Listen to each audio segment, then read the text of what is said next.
السلام عليكم ورحمة الله وبركاته. كلنتي وناكسن أصحابي ميل كستود نقا داوانيسان جمعة مبارك جمعة وناكسن ميل كستود نقا سعوتان تاريخ دواء سقالي لباتن كمي سنة كالبكن يلحيا لباتن وبرنامجكي ugu horeeyay waa barnaamijkii koobaad maanta jimcaan idin soo gudbinayno wararkii ugu waaweynaa ee soo kordhay tan intaynu kala maqnayn ayaynu barnaamijka ku soo qaadan doonaa qodobada barnaamijkan idinku hayno waxaa kamid ah ruushka oo nagta ka saaray dal ku jira gaashaanbuurta NATO oo afka haysata maxay sameyn ma ruushkay weerarayaan maxay sameyn karaan xiisad aad u adag oo ka jirta Yurub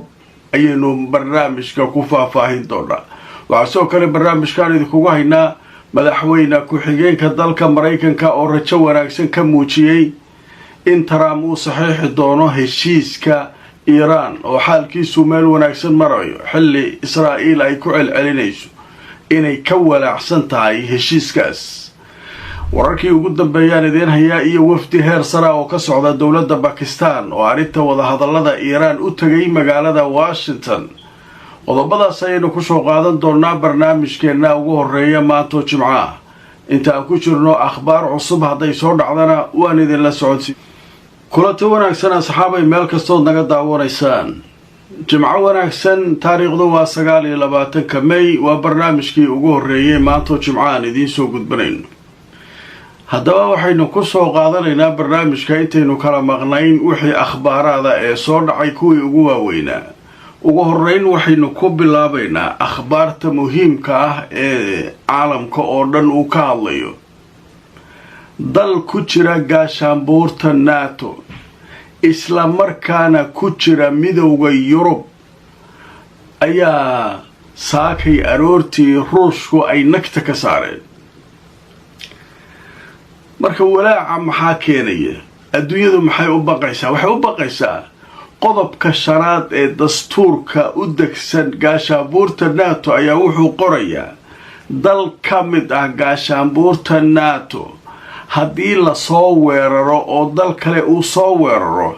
inay la macno tahay gaashaanbuurta NATO oo dhan oo la soo weeraray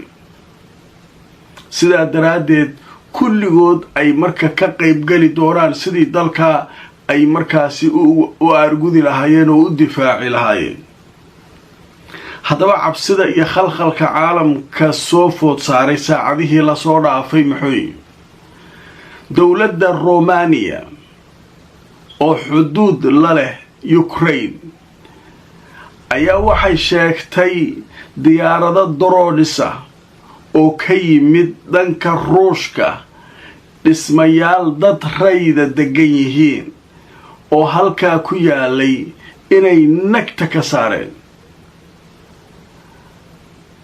waliba ay dad wax ku noqdeen wararka qaar waxay sheegayaan 4 qof inay wax ku noqotay qaar waxay leeyihiin 2 qof ha ku dhaawacantay marka halkaas dhibaatadaas dhacday dawladda Romania waxay qayladaan u dirtay gaashaanbuurta NATO waxay ku tiri waxa dhacay dawladihii NATO oo dhan waa yaabay midowga Yurub ayaa iyaduna gabadha madaxda ka way hadasho waxay tiri waxa kan wax la aqbali karaba waa cambaareynayna kana yeelayna ma lagu degdegi kara Ruushka safiiradii Ruushka u fadhiyay ama safiirkii Ruushka u fadhiyay dalka Romania ayaa loo yaaray wasaaradda arrimaha dibadda looga yeeray Ruushku waxay taagayeen diyaaradda hadday idinku soo dhacday raalli ahaada laakiin Ukraine u socotay jeeray soo galaysay baashi marka waa la xakameyn waa fakatay hadii laakiin adinku wax kale aa wadataan waana la soo weeraray kula maxaa la kala curaa meeshaan nuclear la way dagaalka saddexaad oo lagu sheegay adduunka waa nuclear had meel kale maba la islaada nuclearna Ruushku wax ka badan bale asaguna nagta laga saaray asaguna dalal badan waa guba marka waxa yarka diyaarad yar oo meel ku dhacday oo 2 qof oo dhaawacantay waliba dhulka xuduudka Ukraine oo u dhow yahay oo in ay Ukraine u socotay laga yaabo oo sida Ruushku leeyahay Ukraine aan u dirna diyaaradda marka wax qasad ah ma ula kac ma sida muuqata laakiin wuxuu leeyahay ruushka hadaa ula kac ka dhigtaan oo qodobka shanaad isticmaashaan NATO wadankiisa sameeyay inuu la soo weeraro dhaay waxa kale helnaa leenahay sheekadu marka saaka waa akiranta ilaa haddaba markaan idin tuso wararkii ugu dambeeyay arikaas telefishinka Al Jazeera ayaa wuxuu leeyahay diyaarad drone oo ruushku leeyahay ayaa ku dhacday dhismo ku yaala dalka Romania waxaana ay arinkaas uu sababay xanaaqeen gaashaanbuurta NATO iyo waliba Yurub inay ka xanaaqeen falkaas wasaaradda gaashaandhigga ee wadanka Romania oo xubin ka ah gaashaanbuurta NATO ayaa jimcaha maanta waxay sheegtay in diyaarad drone oo ruushku leeyahay ay ku dhacday dhisme ku yaala gudaha dalka Romania waxaana la yiraahdaa magaalada ay ku dhacday Galati waxayna ku dhowdahay xuduudda dalkaas uu la wadaago Ukraine haddaba wasaaradda waxay sheegtay bayaan ka soo baxay waxay ku sheegtay in ruushka uu dib u bilaabay weeraradii diyaaradaha droonka ahayd ee uu ku beegsanayay goobaha muhiimka ah ee Ukraine gaar ahaan meel ku dhow xuduudda Romania ay la wadaagto Ukraine ee la yiraahdo An-Nahriya haddaba waxaa la sheegay in xaaladdu ay aad u kacsan tahay waxaana Romania ay wacd ku martay in aanay aqbali karin waxa ruushku uu samaynayo waxay sheegeen markay ogaadeen diyaaradahaasu inay soo galeen hawada Romania inay ka hortageen oo ay la dagaalameen diyaaradaha dagaalka nooca loo yaqaano F-16 oo ay leeyihiin ciidamada cirka dalka Ukraine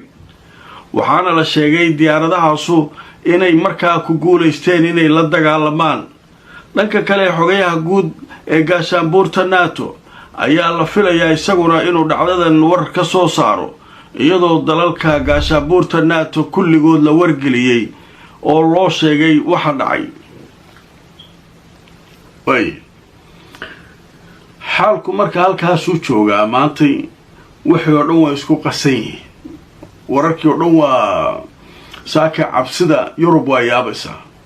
gaashaanbuurta NATO gabgabtii iyo Mareykankii soo horkici jiray ma jirtaba hadda waa la aamusan yahay sheekadu waa wareersatahay Mareykankii ilaa hadda wax war uu soo saaray bale marka shibaa la kala yahay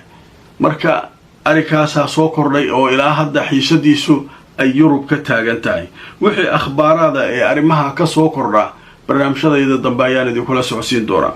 waxaan u gudbaynaa arinta Iran wafdi ka socda dawladda Pakistan oo uu hogaaminayo wasiirka arimaha dibadda ayaa waxay tageen magaalada Washington waatii shalay amiirka dawladda Qatar uu telefoonka kula hadlay Trump haddana wafdigaasa loo diray oo Rubio wasiirka arimaha dibadda iyo la hadlaya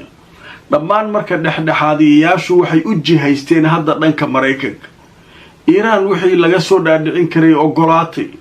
heshiiskii in la meel mariyaa la rabaa 60 maalmood in wax walba lagu dhameeyo ninkii Trump ahaa guriga isku soo xirayba lama hayo war Trump goorma saxiixaysa heshiisku uu wanaagsan yahay madaxdii dhan leeyihiin ninkii lama hayo waa iska aamus ninkii de culayska ku furan Israa'iil meediyaheedana mar walba waxay ka hadlayaan waxay leeyihiin dawladda Israa'iil way ka walaacsan tahay heshiiskaas waatii shalay ilaahin inuu saxiixi doono ma jirto ma saxiixi doono Trump ay lahaayeen marka sheekadu marka halkaas ee mare markaan idin tuso wararkii ugu dambeeyay laga qoray arikan wada hadalka haddaba wararku waxay sheegayaan in wafdi ka socda dawladda Pakistan ay tageen wadanka Mareykanka wasaaradda arrimaha dibadda ee Mareykanka ayaa sheegtay wasiirka Rubio inuu la kulmay dhigiisa Pakistan subaxnimada saakay oo Jimcaha haddaba wasiirka arrimaha dibadda ee Mareykanka ayaa waxaa la sheegay ninka la yiraahdo Mark Rubio inuu la kulmay dhigiisa Pakistan Mohammed Ishaq Dar waxaana kulankaasi uu ka dhacay xarunta wasaaradda arrimaha dibadda magaalada Washington saakay oo Jimcaha waqtiga wadanka Mareykanka haddaba ujeeddada waxay ahayd sidii loo dardargelin lahaa arrinta heshiiska iiraan iyadoo bakistaan ay tahay dhexdhexaadiyaha ugu weyn arrinkaas sidii loo soo afjari lahaa oo wada hadalka dib laysugu soo noqon lahaa ma ujeedaa marka dhexdhexaadayaashu waxay u muuqdaan inay dhanka Washington markan aadeen awal waxay ku laalaabanayeen Iiraan waa tii loo diray wasiirka arrimaha gudaha taliyaha ciidamada waxa dhan wafdi qadar ka socda Iiraan la wada tagay wixii oo dhan waa la soconay hadda Iiraan waxay u muuqataa inay wixii laga rabay dhexdhexaadayaashu ay aqbash laakiin ninkii taraamaaba la laayahay waa tii marka shalay qadar ay la hadlaysay amiirkeedii hadda wafdiga Pakistan meesha aaday sheekadu marka dhanka kubaddu waxay taalaa hadda Mareykanka taalaa halkaas marka la isku hayaa marka waxa leeyahay ragga kale oo ka soo haray Trump kulligood heshiiskan inuu wanaagsan yahay u arkaan Trump laftirkiisu heshiisku inuu wanaagsan yahay u arkaa laakiin soo ugu dhiiran kara Netanyahu halka u fadhiyo hadda madaxweyne ku-xigeenkii hadlaya wuxuu leeyahay heshiiskan waa heshiis fiican haddaba aan idin tuso wararkii ugu dambeeyay wakaaladda wararka Anadolu waxay leedahay ku-xigeenka Trump ayaa sheegay inuu soo dhow yahay aad u dhow yahay waliba in heshiis la gaaro ku saabsan arinta Iiraan iyo Mareykanku inay heshiis wada gaaraan J.D. Vance ku-xigeenka madaxweynaha dalka Mareykanka ayaa sheegay inay weli waxoogaa khilaafaadyo jiraan laakiin waxa uu sheegay in khilaafaadkaas xoogiisa uu yahay barnaamijka nuclearka laakiin inta kale isfaham wanaagsan uu meesha ka socdo labada dhanna wuxuu sheegay inay dhawaan rajo ka qabaan inay heshiiska gaaraan waxa uu dhanka kale sheegay inuu filayo madaxweynaha Mareykanka isaguna inuu arrinka aqbali doono heshiiska la qaadan doono ujeedaa dadka inta ka soo hartay Trump kulligood caqabad ma arkaan heshiiska kulligood rajo waxay qabaan in heshiiska la gaari doono oo Trump xaqiisa ay baashu ka xanibad Trump qola qoorta ugu jirta balaayo baasa ka raacda marka hawshaasu marka iyaduna halkaas ay maraysaa dhanka Israa'iil ayaa iyadu waxay ku celcelinaysaa walaacan ka qabnaa arrintan waxaan ka qabnaa ay leeyihiin walaac harintu maxay tahay in la heshiiyaan walaac ka qabnaa maxaa rabtiin in dagaalku socdo Mareykan iyo Iiraan ay isku baaba'aan annagu waa iska adkaysanayna jugteen wixii soo gaara laakiin Iiraan meesha laga saaro Iiraan oo gantaaleedii haysata Iiraan oo nuclearkeeda wali aan xal loo karin Iiraan marka sidee loo heshiin karaa marka qodobada heshiiska waxa ugu horeyn ku jira in maaragtay Mareykanka uu meesha ka tago badda inaan maaragtay wax gardarraa la isku sameyn karin waxyaabo badan oo waliba waxa ku jira oo qaybo ka ah in jabahaadka ama dhinacyada oo dhan furimaha dagaalku ay ka socdaan inay marka la joojiyo oo ay soo galayso Xisbullah taasoo Israa'iilna ay aad uga soo horjeedo marka ciyaartu marka halkaas ay maraysaa haddaba markaan idin tuso wararkii ugu dambeeyay Israa'iil waxa la sheegay inay aad uga walaacsan tahay in heshiiska la filayo Mareykanka iyo Iiraan ay gaaraan wargeyska la yiraahdo Wall Street Journal ayaa saaka sheegay in Israa'iil ay cadaadis saarayso Washington si markaasi heshiiska aan loo gaarin dhanka kalena xurriyad loo siiyo inay Xisbullah meel walba ku ceyrsan karto badda meel walba ay ka garaaci karto marka cadaadis ay saaraysaa Washington kale ma jirtee waa Trump cadaadis saarayaan wala heshiiska markaa annagu raalli ka manin marka sheekadii marka heshiiska iyaduna halkaas ay marka ka qasan tahay wixii oo dhan marka isku bilqsameen qadar xayeysiisa kadib waxaan u gudbi doonaa hadii alla idmo wixii akhbaar ee soo dhacay inteenu barnaamij kulanti wanaagsan asxaabay meel kastoo naga daawanaysaan ku soo dhawaada barnaamijkeena ugu horeeya maanta Jimcaha qaybihii ugu dambeeyay barnaamijkeenu marayna haddaba qaybtan waxaynu ku soo qaadanaynaa maxaa akhbaara oo soo kordhay waxa soo kordhay la leeyahay gelinka dambe ee maanta waxa ballansan in mar kale wada hadallo dowladda Lubnaan iyo Israa'iil ay ku yeeshaan Washington dowladda Lubnaan miiska waxay la tagi doontaa warnimo iyo xabad joojinta noo ilaaliya waa tii maalin hore Beirut garaacdeen caasimadii liskuma ogeyn inaasan waxaas baryadaas la tagi doonaa ciidankiina naga saara Xisbullah marka fariin ay u dirtay shalay saakayna fariin kale soo saareen ay leeyihiin war ha kullu go'inina maraykankii shalay idin yiri Beirut lama weerarayso tii la weeraray oo dad lagu laayay xabad joojinta aad ka hadlaysaan maxaa waaye Israa'iil wacad iyo ballan iyo waxay leedahay ma jirtay leeyahay warnimayo meeshaas ku ajaranina hadda ma ayaga ka maqlaa waxay leeyihiin nidaam u marayna idinku xabad awoodatiin xisbullah xabad lagu ma saaro nimankan xabad awood ma u leeyin marka waa maraykanka xaqiisa ka marayna bariyo iyo wadanka anaga ka saarayna anaga xabad joojin karnaa nimankan waa niman khariidad samaystay oo Lubnaan iyo kulli iyo wadamo badan ku darsaday Israa'iil al-Kubra wax la dhahay mabda'aasay wataan marka waxaas marka ma shaqaynayaan may xisbullah marka waxa leedahay warnimayo kaalay muqaawamada ka soo qayb gala nimanka aan xoog isaga saarno dalkeed